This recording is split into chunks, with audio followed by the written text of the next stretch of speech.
इस वीडियो में हम देखेंगे कि हम किस तरह से कंपनी के एसेट्स को सिक्योर कर सकते हैं क्यूआर कोड की मदद से। कंपनी के एसेट्स कुछ भी हो सकते हैं जो टेंजेबल हों, मिसाल के तौर पे कंप्यूटर्स, इक्विपमेंट, व्हीकल और दूसरे एसेट्स। ये एसेट्स डिफरेंट डिपार्टमेंट्स में मूव हो रहे होते हैं और हमको ज़रूरत होती है कि हम इसका ट्रैक रखें कि ये एसेट इस टाइम किस डिपार्टमेंट में मौजूद है और किस एम्प्लॉय की कस्टडी में है और कब कब ये एसेट कहाँ कहाँ पे मूव हुआ। तो ये सारी चीज़ों का हम रिकॉर्ड रखेंगे सिस्टम के ज़रिए। तो इसको इस्तेमाल करते हैं, देखते हैं किस तरह होता है। इसके लिए हम श्योर क्यूआर की ऐप लॉगिन करेंगे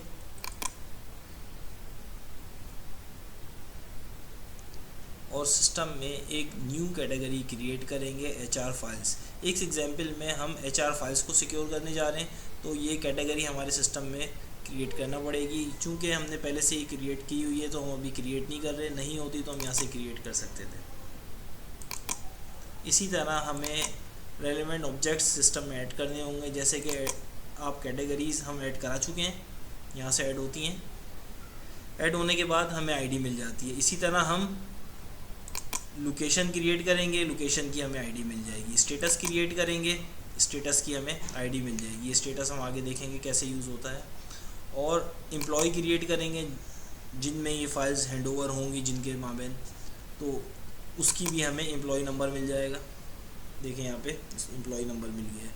ये सारे ऑब्जेक्ट्स हो गए। अब हम ये करेंगे कि हम एचआर की फ़ाइल्स की जो एक्सेल की फ़ाइल है वो सिस्टम में इंपोर्ट करा देंगे ताकि हम इसको इस्तेमाल करना शुरू कर सकें। उसके लिए आप जाएंगे एसेट्स में, लिस्ट और एचआर फाइल्स। यहाँ पे आप ये सैम्पल फाइल डाउनलोड कर सकते हैं जिसको आप एडिट करके अपनी इंफॉर्मेशन डाल के इंपोर्ट कर सकें। मैंने ऑलरेडी फ़ाइल डाउनलोड कर ली है और इसमें इंफॉर्मेशन भी डाल दी है, रेलेवेंट इंफॉर्मेशन। देखें ये फ़ाइल है, ये आपके फ़ाइल नंबर होगा, ये एम्प्लॉई का नंबर। चूँकि हम ये सपोज़ कर रहे हैं कि एचआर की एम्प्लॉई की फ़ाइल्स हैं जिनका रिकॉर्ड हम अभी जिनको सिक्योर करने हम जा रहे हैं, रिकॉर्ड मेंटेन करेंगे। ये इनकी कैटेगरी आईडी है जो आपको यहाँ से दिखेगी। जब हमने कैटेगरी बनाई थी तो हमें आईडी सिस्टम ने खुद जनरेट करके दी थी। देखिए एचआर फाइल्स की 49। इसी तरह लोकेशन आईडी, स्टेटस आईडी और जो एम्प्लॉई नंबर है वो हमने यहाँ लिख दिया जिसकी पोजीशन में ये इस टाइम है। ये एक्सेल की फ़ाइल मैंने पहले तैयार करके रख ली है। इसको हम सिस्टम में इंपोर्ट कर देंगे। इंपोर्ट करने के लिए आप जाएंगे लिस्ट, एचआर फाइल्स और इंपोर्ट। इसको ब्राउज़ करके आप अपनी फ़ाइल दे दें।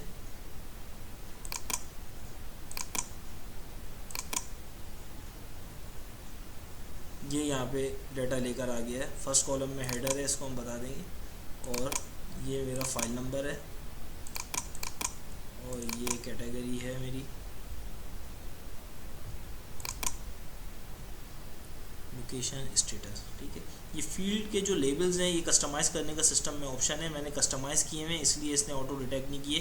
कैटेगरी को मैंने फ़ाइल टाइप का नाम दे दिया है और इसी तरह डिस्क्रिप्शन को मैंने टाइटल का नाम दे दिया है, एसेट कोड को फ़ाइल नंबर का नाम दे दिया। ये फील्ड के लेबल्स हम खुद सेट कर सकते हैं, तो मैंने अलॉट कर दिया। और ये इन पोजीशन ऑफ जो है ये असल में ये हमारे एम्प्लॉई हैं, हमारे पास इसी नाम से, तो ये मैंने फील्ड इस पर एलोकेट करा दी है। इसी तरह आपने करा लेनी है और इंपोर्ट कर लेना है।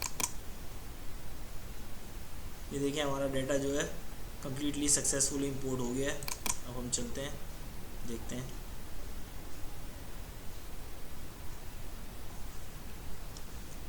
ये देखें ये फाइल्स हमारी यहाँ पे इंपोर्ट होकर आ गई हैं। आप अगर इसका स्टेटस चेक करेंगे तो ये आपको दिखाएगा ये इस टाइम किसकी पोजीशन में, इमरान अली की पोजीशन में, और अभी ये हेड ऑफिस में मौजूद है फाइल। पीछे चलते हैं। हम करते ये हैं कि फ़ाइल्स की लिस्ट इंपोर्ट कराने के बाद इनको सेलेक्ट ऑल करते हैं और इनके लेबल प्रिंट कर लेते हैं। लेबल देखें ये 3 कॉलम लेबल में अभी प्रिंट कर रहा हूँ। ये लेबल्स आ गए 5 फाइल्स के।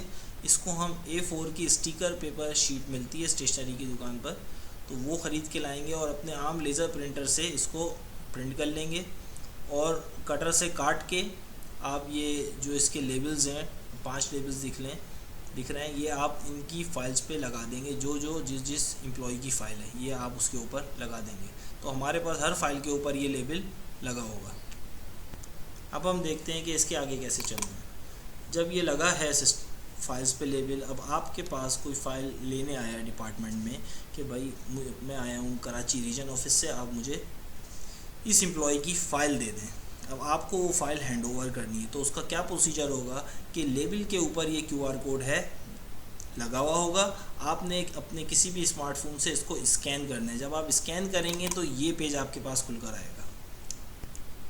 देखें, इस पे दिखा रहा है कि इस टाइम ये हेड ऑफिस में इस बंदे की पोजीशन में है, ठीक है, एम्प्लॉय की ये फ़ाइल है और ये एम्प्लॉय फ़ाइल है, ये इस तरह से आपके पास आ गया। स्टेटस के बारे में मैंने आपको बताया था कि देखें इस तरह से ही ऊपर शो करता है ये एसिड की टाइप और उसका आइकॉन। बहरहाल ये आपके पास आएगा। अगर आप मोबाइल पे देखना चाह रहे हैं तो मोबाइल पे ये कुछ इस तरह दिखेगा।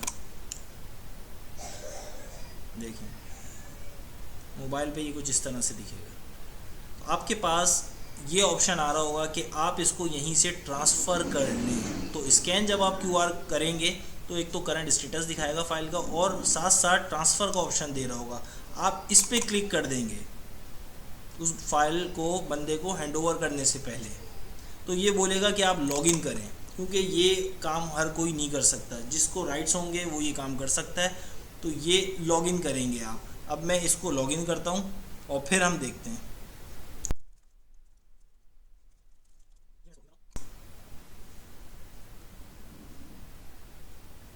देखिए तो ये फाइल हमारे पास, ये स्क्रीन खुलकर आ गई।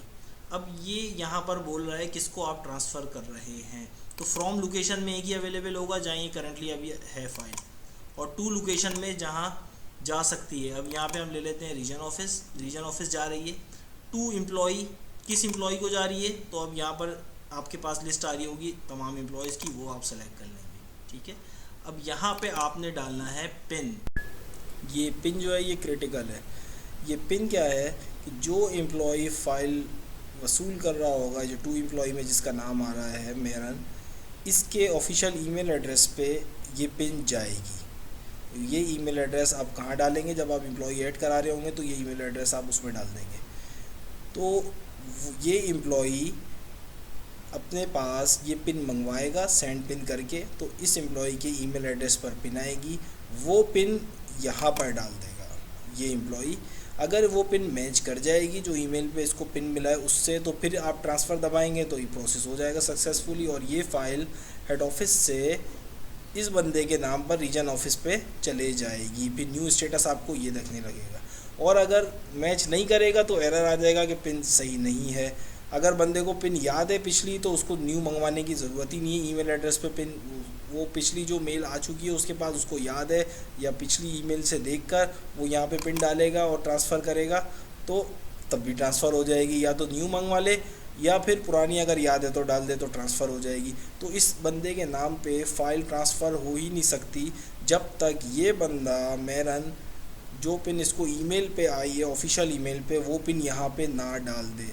तो इस तरह से ये कंट्रोल है कि ये किसी तरह से भी मिसयूज़ हो नहीं सकता, और जिसको ये फ़ाइल जा रही है रीज़नेबल एश्योरेंस है कि वाकई में ये फ़ाइल उसी ने वसूल करी है, वरना और कोई इसको रिसीव कर नहीं सकता। ये क्रिटिकल है। अच्छा, पिन जो है ये सिस्टम में कहीं कोई ऑप्शन नहीं है कि आप किसी का पिन जान सकें। सिस्टम इसको प्लेन टेक्स्ट में सेव करता ही नहीं है अपने पास, तो ना आप ना कोई IT डिपार्टमेंट का कोई हो जिसको बैक एंड का एक्सेस भी है, वो भी कोई किसी की पिन नहीं जान सकता। सिस्टम में ये सेव होती है इनक्रिप्टेड फॉर्म में। कंपेयर पर्पस के लिए उसको हम चेक कर लेते हैं कि ये सेम पिन डली है नहीं डली, लेकिन कोई जान नहीं सकता कि पिन किसी की क्या है। तो कोई इस तरह का प्रॉब्लम नहीं होगा। जिस तरह से हर जगह होता है, बैंक्स वगैरह में भी पिन सेव होती है, बिल्कुल वो सिक्योरिटी प्रोटोकॉल है जिसके तहत ये पिन काम कर रही होगी। तो ये सिक्योर है, कोई इसमें इशू नहीं होगा। तो इस तरह से ये काम करेगा। तो इसके बंदे के नाम पे ये फ़ाइल चली जाएगी। ये बिल्कुल इसी तरह आप समझे जैसे आप क्रेडिट कार्ड कहीं पे स्वीप करते हैं किसी भी POS सिस्टम पे, मार्ट वगैरह पे, तो वो आपके सामने क्रेडिट कार्ड की मशीन कर देता है और बोलता है कि आप इसमें पिन डाल दें अपना कार्ड का। आप भी बिल्कुल इसी तरह काम करेंगे कि आप जब ये सारी इन्फॉर्मेशन फिल कर देंगे तो फिर बंदे को बोलेंगे कि भाई आप अपना पिन डाल दें। वो अपना पिन डालेगा बंदा, और फिर आप अपना मोबाइल लेकर उससे और उस पर ट्रांसफ़र का बटन दबा देंगे। ये काम आपको करना होगा बिल्कुल। तो पिन वो बंदा डालेगा और ट्रांसफ़र आप करेंगे। अब वो बंदे ने जैसे यहाँ पर पिन डाल दिया और आपको मोबाइल दे दिया, और अब आप इसको ट्रांसफ़र कर देंगे। ट्रांसफ़र, अब ये ट्रांसफ़र हो चुकी है। अब ये फ़ाइल रीजन ऑफिस आ गई है मेरन के पास, पहले इमरान अली के पास थी हेड ऑफिस में। ये बंद कर देता हूँ, ठीक है। अब ये वाली वो फाइल थी जो हमने स्कैन की थी। अब मैं इसका दोबारा स्टेटस अगर जाके देखता हूँ तो देखें अब ये रीजन ऑफिस जा चुकी है फाइल, और किसकी पोजीशन में, अब ये मेरन की पोजीशन में आ चुकी है। पहले ये दूसरे एम्प्लॉय इमरान अली की पोजीशन में थी। इस तरह से इसका स्टेटस चेंज हो गया। और ये ट्रैकिंग में यहाँ पे दिख रहा है आपको कब ये QR कोड इसका स्कैन हुआ था, उसकी लोकेशन वगैरह ये सब आप यहाँ पर देख सकते हैं। तो जहाँ से ये फ़ाइल हैंडओवर की जा रही होगी वो लोकेशन भी अगर अलाउ कर दी जाएगा वहाँ पर स्कैनिंग के वक्त, तो वो लोकेशन भी मैप पे आपको दिखाएगा यहाँ पर, और जिस एम्प्लॉय को दी गई है वो भी आपको दिखा रहा होगा। तो ये रीज़नेबल एक तरह से एश्योरेंस है कि फ़ाइल वाकई में हैंडओवर की गई है, सिस्टम में सारी इन्फॉर्मेशन अवेलेबल है। अगर आपने देखना है कि कौन कौन से ट्रांसफ़र्स हुए हैं तो आप एसेट्स में जाके यहाँ पे देख सकते हैं। यहाँ सारे ट्रांसफ़र्स दिखाएगा जो हो चुके हैं। ये टेस्टिंग में मैंने पहले किए थे। अब ये आखिरी ये वाला ट्रांसफ़र हुआ है, इस बंदे को गया है, और ये रीजन ऑफिस गई है फ़ाइल, ये वाली फ़ाइल। तो इस तरह से आप सारा रिकॉर्ड मेंटेन करते हैं। जिस फ़ाइल का आपको स्टेटस देखना है अभी कहाँ मौजूद है, तो आप HR फाइल्स में जाएंगे और उसको यहाँ पर व्यू कर लेंगे तो आपको सिस्टम में दिख जाएगा। और सिस्टम अभी आपके पास नहीं है, मोबाइल है, तो आप फिज़िकल फ़ाइल आपके हाथ में है, तो आप उसके लेबल के ऊपर ये QR कोड होगा, उस पर आप क्लिक करेंगे तो आपके पास उसका स्टेटस आ जाएगा और ट्रांसफ़र का ऑप्शन देगा। ट्रांसफ़र के ऑप्शन पे बटन पे जब आप क्लिक करेंगे तो आपसे यूज़र नेम पासवर्ड मांगेगा, वरना वो ट्रांसफ़र नहीं हो सकती। फिर उसमें पिन दरकार होगा, वो सारा प्रोसीजर होगा। जब भी फ़ाइल आप QR कोड स्कैन करेंगे फ़ाइल का किसी भी मकसद के लिए, तो उसकी ट्रैकिंग होगी और यहाँ पर इंफॉर्मेशन ऐड होगी। अभी हमने एक ही दफ़ा ऐड कर स्कैन किया है, तो देखें 6 मिनट पहले दिखा रहा है कि ये स्कैन हुआ है। यहाँ पर मैं इसको एक और दफ़ा स्कैन करता हूँ। ये मैंने एक और दफ़ा ये फ़ाइल स्कैन की है। अब ये जो स्कैन की है सिस्टम डिटेक्ट कर लेगा और यहाँ पर मेरे पास नोटिफिकेशन आएगी कि ये फ़ाइल स्कैन हुई है। देखें ये फ़ाइल नंबर 1005 है। अब मेरे पास दोबारा नोटिफिकेशन यहाँ पर एक और देगा कि दोबारा स्कैन हुई है फ़ाइल। देखें नोटिफिकेशन आ गई है, ये बता रहा है कि भाई ट्रैक हुआ है एसेट। आप इस पर क्लिक करेंगे तो यही पेज खुलकर आएगा, क्योंकि यही है। अब इसमें इंफॉर्मेशन एडिशनल एक और आ गई है ट्रैकिंग की यहाँ पर। तो इस तरह से आप अपने किसी भी एसेट को सिक्योर कर सकते हैं, ख़ास तौर पे जैसे व्हीकल्स वगैरह हैं। उम्मीद है आपको SureQR ऐप पसंद आई होगी। आपको किसी भी तरह का सवाल हो आप कर सकते हैं। बहुत शुक्रिया। अल्लाह।